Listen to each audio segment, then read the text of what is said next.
L'objectiu d'una colla castellera és clar i unànime: aixecar i descarregar el castell més complex possible i, un cop fet, pensar la manera de superar-lo.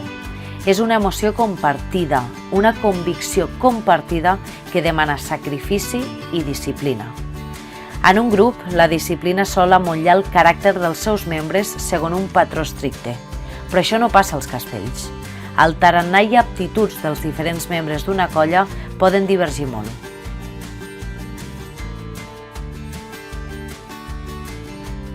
I és gràcies a aquesta distribució que tothom brilla i se'n sent una part indispensable.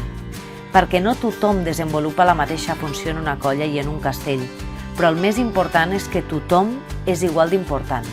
Tothom és colla, tothom és castell.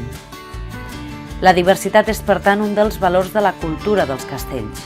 Diversitat de caràcters, diversitat de cossos, diversitat d'edats.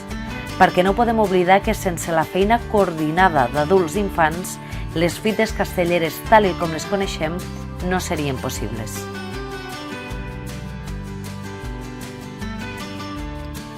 A més, per aixecar un castell es necessita tanta gent com sigui possible i l'ésser humà és divers de naturalesa.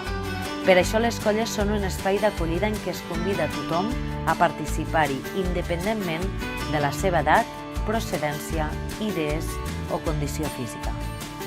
Perquè som diversitat i sense ella no existirien els castells.